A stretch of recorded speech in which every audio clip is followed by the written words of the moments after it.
অবশেষে জট খুলল আইএসএল এর। আগামী সপ্তাহে আইএসএল শুরুর দিন ঘোষণা।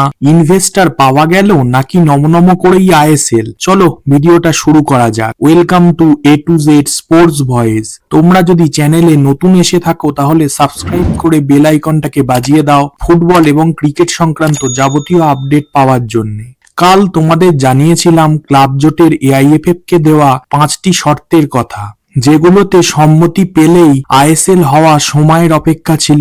ভিডিওটা না দেখে থাকলে ডেসক্রিপশনে লিংক দেওয়া রইল, দেখে নিতে পারো। Now come to the point. AIFF ISL এর জন্য যে 3 সদস্যের কমিটি গঠন করেছিল, যাতে কেরালা, গোয়া, ওয়েস্ট বেঙ্গলের ফুটবল অ্যাসোসিয়েশনের প্রেসিডেন্টরা ছিলেন, সেই কমিটির ক্লাবদের সাথে কথা বলে 2 জানুয়ারি এআইএফএফ কে ফাইনাল রিপোর্ট দেওয়ার কথা ছিল। তার ভিত্তিতে আজ 3 জানুয়ারি জরুরি ভিত্তিতে মিটিং হয় এবং মিটিং এ স্থির হয় আগামী সপ্তাহে এআইএফএফ আইএসএল কবে থেকে শুরু হবে সেই দিনক্ষণ ঘোষণা করবে।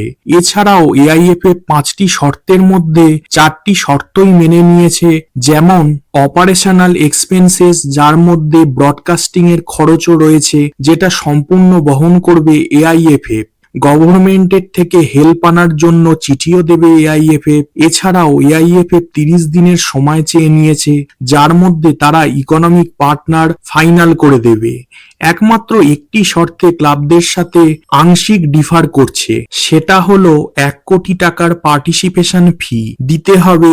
এখন যদি আমায় বলো আংশিক ডিফার কেন বললাম, কারণ এই টাকাটা এআইএফএফ পরবর্তী সিজনের আগে রেভিনিউ থেকে রিটার্ন করে দেবে, অর্থাৎ টেম্পোরারিলি লোন হিসেবে নিচ্ছে বলা যায়। ফলে লাগাতার যে প্রতিবাদ চলছিল, কখনো সন্দেশ, হুগো, প্রীতম কোটাল, অমরিন্দার একত্রে ভিডিও বার্তার মাধ্যমে, কখনো এক্স সিএম কেজরিওয়াল তার লেখনির মাধ্যমে, এই সবকিছুরই জবনিকা পতন আগামী সপ্তাহে হতে পারে। এছাড়াও কনর, লুনা, থিয়াগো আলভেস এর পর আজ নোয়াও লোনে অন্য ক্লাবে চলে গেল। যদিও বাংলার 2 ক্লাব মোহনবাগান আর ইস্টবেঙ্গল এখনো অবধি কোনো প্লেয়ার ছাড়ছে না। মোহনবাগান তো আজ প্র্যাকটিসও আবার স্টার্ট করলো, আর ইস্টবেঙ্গল 5 তারিখ থেকে প্র্যাকটিস স্টার্ট করবে। অন্যান্য ক্লাবগুলো একটু ওয়েট করতে পারতো, হয়তো বিদেশি নিয়ে। কাল 4 জানুয়ারি লিগের স্ট্রাকচার কেমন হবে তা জানা যাবে। AIFF 1 leg match single venue 14টা টিম খেললে পার টিম যেন 13টা করে ম্যাচ পায়, সেটাই প্রেফার করছে।